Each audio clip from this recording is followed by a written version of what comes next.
ตอนนี้เจ้าก็ขอนำอีเมลได้ให้เมลูกขะดองให้แน่ กับพอเลย ฮะ พ่อแม่กับบ่มี เงิน40 ล้านควายตัวหนึงงัวตัวหนึง โอ้ ไก่อีกเด้หมูอีกเด้ โอ้เฉพาะ50ล้านก็คือขะดองบ่ ขะดองหิดเพื่อนเฮานี่ควายงัว โอ้ หมูไก่ อ๋อกันทายลูกสาวจากเมื่อไทยกับเมื่อ อยู่นำแม่ก็อยู่เฮ็ดเทือนอยู่นี่ อ๋อ ดินก็มีเฮ็ดเทือน โดยกันทายมีเมียแล้วบ่ต้องขอก็ได้เนาะ ได้บ่ได้คันได้เมียได้ แม่ คันบ่มีเมียก็ได้ แม่นคนที่มีเมียอีเมบ่ให้บ่ บ่ให้ โอ้คันทาคนยังโสดอีเมให้ ให้ ทุกข์ก็ย่าให้ อ่า น้องออยเว้าว่าให้มันฮอนอายุ18ปีจึงเอากันได้เด้อแม่นบ่ออยแต่นี่เท่าไรเขาแต่นี่นะ เจ็ดนี่ชาวล้าน แต่นี่20ล้าน จ่าย15 ล้าน จ่าย15ล้านรวมทั้งหมด35ล้านกีบน้องสิเอาพัวลาวเทิงหรือพัวฝั่งไทย อันพวกพังไทยกับพังลาว บรูบ่มักบ่ บ่มัก บ่มัก เอาบ่รู้ก็ทุกข์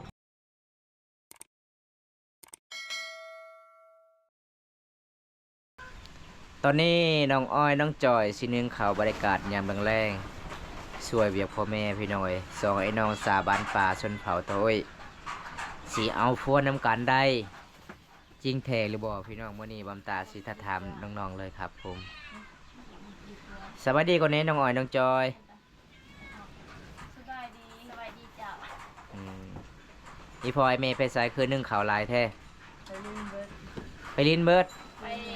ไปลินเฮือนโมสิเอาพัว โอ้อีเมย์จะเอาพัวบ่ หมู หมูไก่ เพื่อนแบบเพื่อนเอาพัว เพื่อนเอาพัวอ๋อมีลานทางพี่น้องสิเอาพัวบ่ ใส่เร็ว ลานของไอเมย์สิเอาพัวมืออื่นมือหือนี่บ่ โดย อันเจ้าสาวอันประมาณอายุเท่าไหร่ 15 15 ปี โดย เพื่อนเอาพัวประมาณอายุเท่าไหร่ 15 ปี 15 ปีคือกัน ประมาณ16 16บ่โอ้เอาพัวคนบ้านใด ตะยง แต่ยง โดย ค่าดองเท่าไหร่ค่าดองนะ 30 30ล้านกีบ โดย โอ้ พัว งัวนึงโต มีอย่างแน่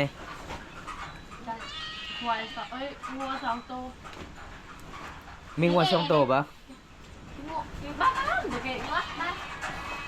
หัว2ตัว งัว2โต โดย เงิน30ล้านกีบ โดย อันซาวออนชาวจอยเมื่อใดเนาะสิเอาพัว บ่มีบ่ให้เอา บ่มีบ่คันสิเอาพัวนี่ เอานำกันแท้บ่หรือว่าสร้างคอนเทนต์เอา เอาลงกัน เอานำกัน แท้บ่ได้สร้างคอนเทนต์ อ๋อสมมุติว่า FC คนหนึงว่าข่อยบ่เอา2คนข่อยบ่มีเงินเด้อเขาสิเอาคนหนึงได้บ่ คนหนึ่งก็ได้เอาซองก็ได้ โอ้ ตามใจ ตามใจมักบ่ โดย โดยพี่น้อง อันเมื่อนี้บอมตาก็จัดให้คำขอ FC ให้บอมตาถามว่า น้องอ้อยมีผู้บ่าวแล้วแม่นบ่ผู้บ่าวแถวเผาตะโอยนี่ล่ะแม่นบ่ บ่มี บ่มีบ่ โดย เอาคือ FC คนหนึงว่าเจ้ามีผู้บ่าวแล้วก็เลยบ่กล้าทักหาเจ้า ตอนใดเขาจะมีผู้บ่าวแฟนเขาจะมีผู้บ่าวเขาสิบ่ถ่ายคลิป แม่นพี่น้องเอ้ย ย้อนโสด แม่นคันเฮามีผู้บ่าวแล้วเฮาถ่ายคลิปเฮาไลฟ์สดก็คืออีฟออีเมก็สิหายเลยเนาะ แม่น ผู้บ่าวก็สิหายเลยเนาะ แม่น พี่น้องเมื่อนี้ก็ไปจัดให้ตามคำขอ FC ฟังไทยให้บาบุญตาไปท่ามน้องออยน้องจอยคือเก้ากำลังนึ่งข่าวบ่ โดย นึ่งข่าวเพราะว่าไอ้เมก็ไปเวียกแล้วพี่น้องเอ้ยไปร่วมการล้านเศร้าสิเอาพัวคาดอง30ล้านวัว2โตวสมมติว่าน้องอ้อยน้องจอยบ่ไปร่วมการนำเขาเจ้าน้องสิฮู้จักบ่โอกาสหน้าน้องสิเอาพัว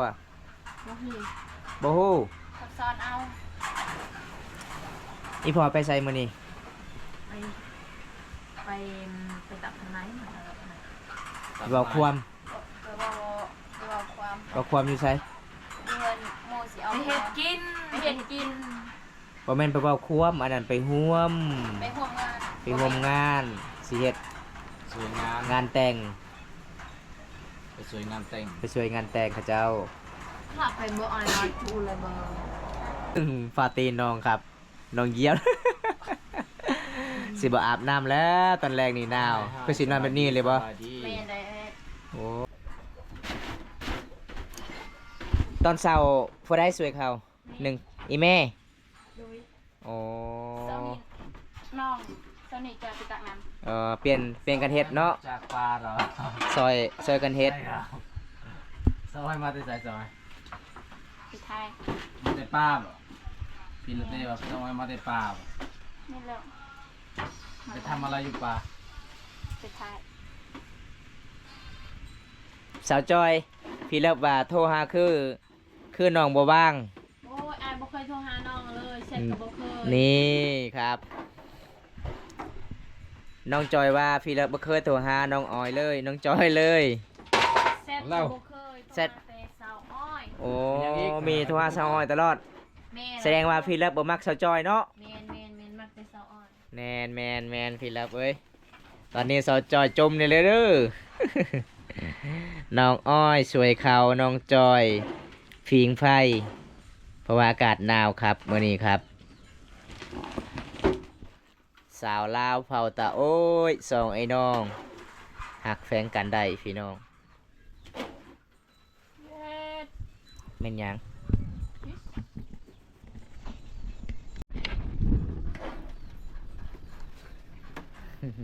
สาวออยยิ้มงามมาดีทุกคนเลย เอิ้น FC ซอยเขาซอยใน พี่ละเต้นะ มาเด้อพี่ลาเต้มาสวยเขานี่อันนอกมาเด้อ FC บาวุนตา มาเด้อพี่ลาเต้ สิมาช่วยว่าพี่ละเต้ ฟิลิปได้บ่ได้เอิ้นบ่ บ่กล้าเอิ้น ตอนนี้ฟิลิปกำลังสิเฮ็ดกินอาหารได้ฟิลิปซื้อมาอาหารหลาย ยันพี่เลิฟนี่ผู้สาวแล้วบ่กล้าเอิ้น ๆยามฟิลิปมีผู้สาวเกาหลีเดี๋ยวบ่ แม่น น้องอ้อยบ่โทรหาอายคือกัน นี่เห็นบ่น้องจอยฟิลิปว่าน้องอ้อยก็บ่เคยโทรหาอายคือกัน อ้าวคือว่าสั้น นี่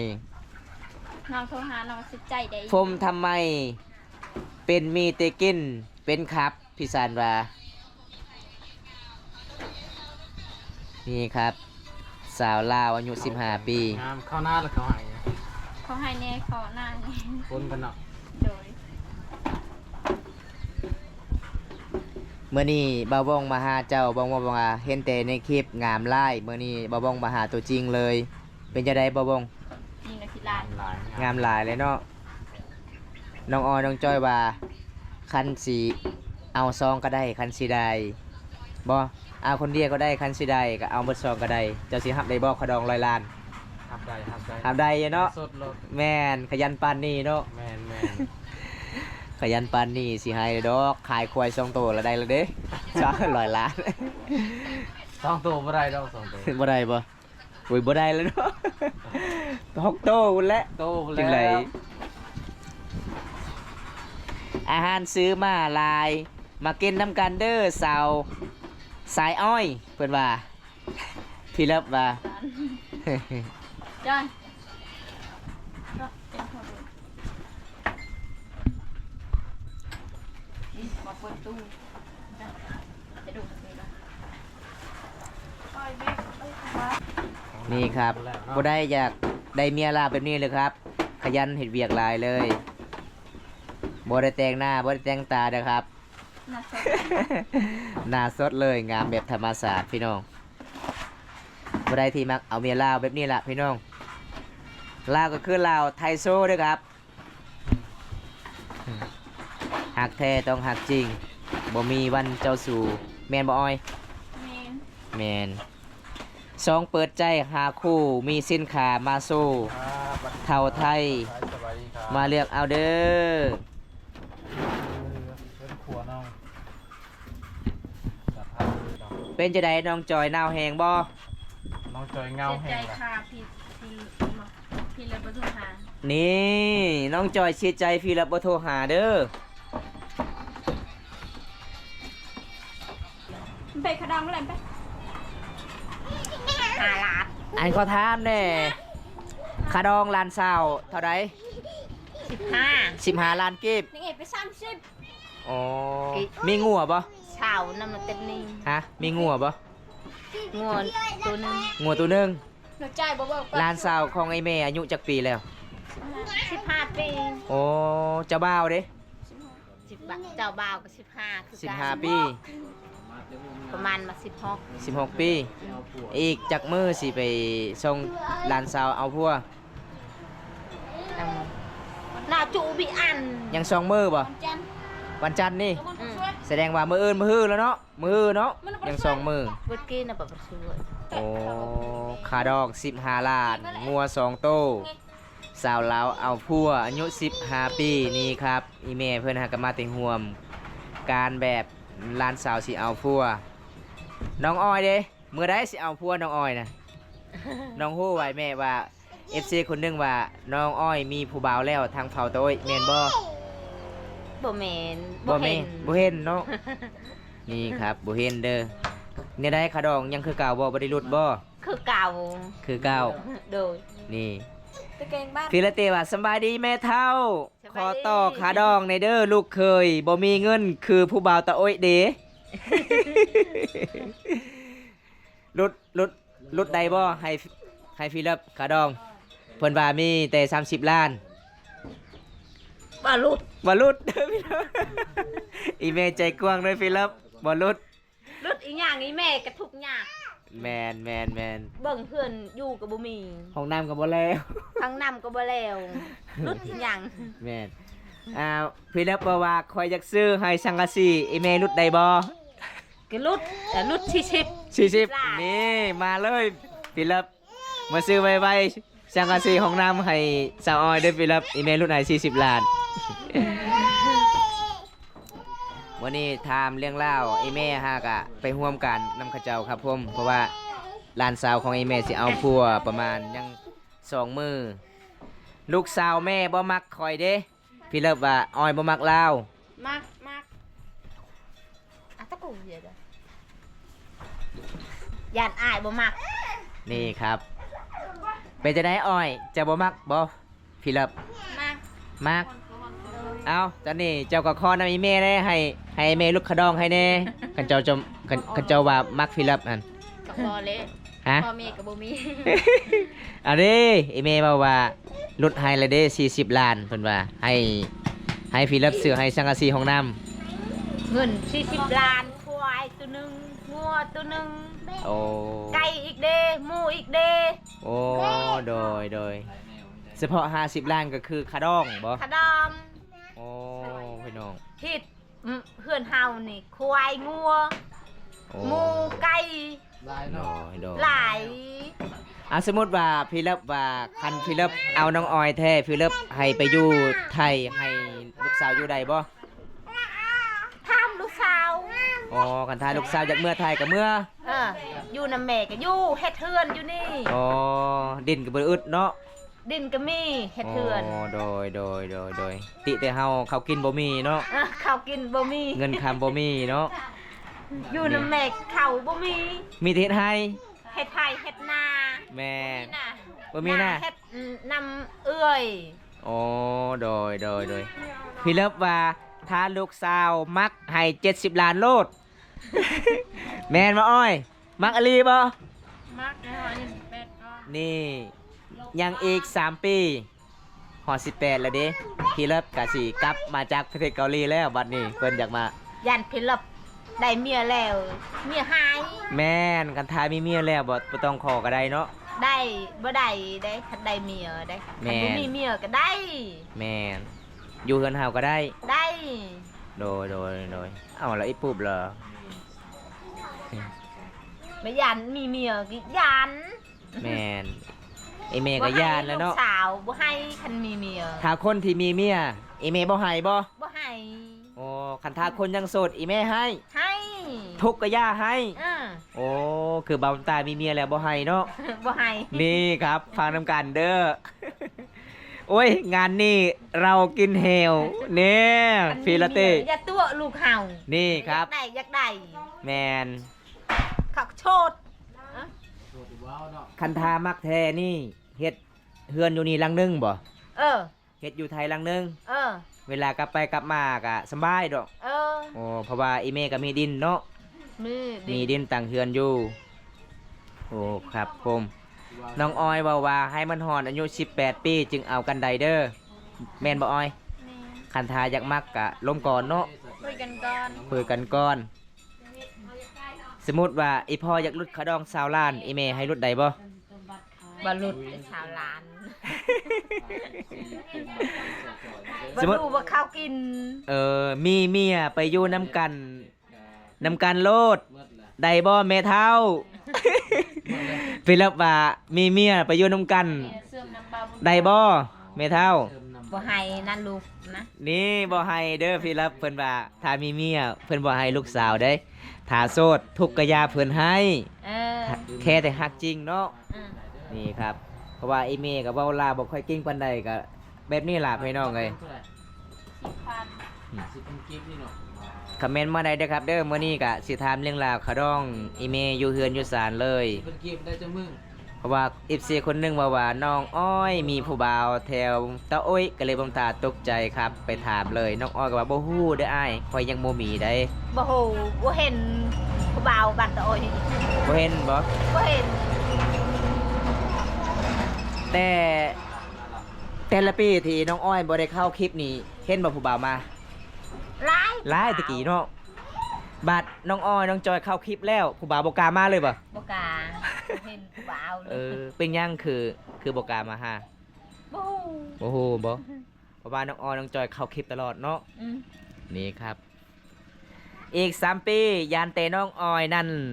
ละลักเอาพัวก่อนนี่พี่เลิฟว่า บ่ได้ อ้อยคันตาฮักจริงพี่เลิฟว่าอีกยัง3 ปีพี่เลิฟอยากกลับมาแต่เกาหลีเพิ่นอยากมาหาเจ้าคันทาโสดแท้พอดีน้องฮอนอายุ18 ปีเลย โดย นี่โดยใดเด้อครับคอมเมนต์มาได้เด้อครับ เพราะว่าตอนนี้อีฟอร์บริยูมีแต่ไอแม่ ผมจะถามให้เลยครับ นี่ครับ อีกยัง2 มือกับไป2 ล้านซาวของไอแม่เอาพวกคาดอง15 ล้านบ่เต็นนี่เท่าไรเขาเต็นนี่นะ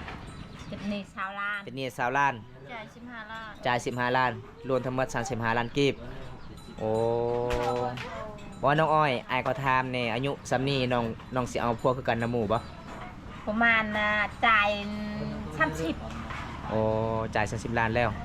30ล้าน เพราะว่ามีลายแนวเนาะเฮาเนาะแยก ลายแนวอเดแต่งงานประเดี๋ยว ลายแนวที่เฮาอยากซื้อหม้อซื้อถ้วยซื้อกระโตกเนาะประเพณีบ้านเฮามันแม่นเลเข้าใจแล้ว ป ว่า ระ เฮา มาณ 30โอ้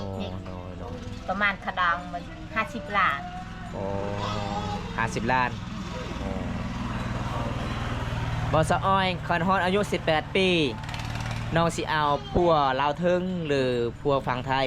เอาพวกทางไทยกับทางลาว อ๋อฝั่งลาว โดย บรูบ่มักบ่ ประมาณ บ่มัก เอาบรูกระทุก โอ้ยกันเว้าจังสันบอมตาสิโตนลงแต่เฮือนเลยได้ เอา โอ้ ค ย นลาว นี่น้องเอ้ยอีเมย์บอกให้ผู้บ่าวไทยโซคือบ่าวบอมตาครับ เพื่อนให้เอาผู้บ่าวคนลาวกับผู้บ่าวไทย ลูกเคยมายามนอนฟักบ้านทำใดบ่แม่เท้า ลูกเคยอยากมีหยังลูกเคยมายามนอนฟักบ้านได้บ่เท้าโอ้พี่เลิฟว่าอยากไปนอนอยู่นี่เลยได้บ่ ได้แม่บ่มีหยังในกระหอมก็บ่มีหันนานก็บ่มี โอ้ ทุกอย่าง โดย ก็เฮือนก็มีนอน แม่น มีที่ชาติหันนานบ่มีกระหอม ไม่ยั ก็ ง บ่มี มันยังหานอน สนวนบ่ เออ สนวนหานอนไปเนาะ น้องอ้อยสิยิ้มเลยครับไอแม่เว่าภาษาก ระ ลา ห ว อมก็บ่มีบ่มีประหอมในแม่ในทุก อ๋อ ได้เนาะ มีแต่เฮือนก็นอนบ่เป็นหยัง เป็นยังน้องอ้อยเจ็บท้องอีกแล้ว โอ้พี่ละเตว่าจะกินหลายกางเกงแม่นกางเต็นท์นอนดอกว่า แต่กองรอนบ่จับบ่เพิ่นว่า กองรอนบ่จับบ่ บ่จับได้ บ่จับคันสิมาต้องแจ้งก่อนเนาะ อืม แจ้งก่อนครับมาได้ครับพี่เลิฟอย่าเฮ็ดแต่อย่าเฮ็ดคือฝ่าแสวงนะครับ นานชื่อๆก็บ่จับดอก แม่เฮามายิงยาเฮาเป็นผู้สาวเนาะ อืม เฮามายามแฟนกับไผสิจับได้เอาจังได๋ก็ขอบใจหลายได้แม่เด้อ ขับใจ ใจขับใจ นี่ครับ ใจละลายเด้อ โดยมื้อนี้ก็สิถามค่าดองน้องอ้อยนี่ล่ะเพราะว่าไอ้แม่ฮักกะมาแต่ร่วมกันล้านสาวสิเอาผัวเพิ่นว่าค่าดอง15ล้านเข้าใจแล้วแต่นี่ยัง20ล้านกีบรวมทั้งหมดก็55ล้านกีบนั่นล่ะได้คันคนไทยเด้บ่ได้ บ่ได้เพราะคนไทยมีเงินเฮ็ดงาน โอ้โหคนไทยมีเงินเฮ็ดงานบ่เพราะว่าอยู่ไทยมีงานหลายเนาะ ไปนอนนี่ก็ทุกข์ยาก อ๋อครับ เฮ็ดเตะมัน คอมเมนต์มาได้เด้อครับเด้อคอมเมนต์มาได้เด้อครับเด้อเดี๋ยวมื้อนี้ก็สิถามน้องๆล่ะน้องอ้อยน้องจอดตัวนี้อาสิกลับก่อนเด้อ โดย เป็นจะได้ยังโสดคือเก่าเนาะ โสดสิ่งคือเก่า ยังโสดคือเก่าเนาะเพราะว่า FC คนหนึงเข้าใจผิดเนาะว่าเฮามีผู้บ่าวทางพ่อตัวเองเนาะ แม่น ครับ มักผู้ว่าทางโดย แม่นเพราะเป็นจังได๋อีเมบอกว่าลุดขะดองเลยเด้อ40ล้านให้เพิ่น แต่ ลุด ว่าต้องซื้อหลังคาเฮือนเด้อ ไม่ยังต้องซื้อหลังคาเฮือน ก็ลุดให้เด้ โอ้ต้องซื้อสังกะสีก่อน ซื้อราคาเฮือน หลัง โอ้ คา โดย ซื้อ โด สั ย งกะสี สังกะ กิ สี นเหล้า ก่อน กิน เนาะ ไอ้กินหลังคาเฮือน นี่ครับจังได้เฮากะคลิปหน้าได้พอกันใหม่เนาะ โดย คลิปนี้ขอจบไว้เท่านี้ก่อนพี่น้องขอขอบใจพ่อแม่พี่น้องที่เข้ามาติดตาม แต่ต้นจนจบเด้อพี่น้องคลิปหน้าได้พอกันใหม่ขอกล่าวคำว่า สบายดี บ๊ายบายฝากกดติดตามซองบาบุญตาในเด้อเป็นกำลังใจให้บาบุญตา บ๊ายบาย บ๊ายบาย จัดไปกับทีมงานจะรังไป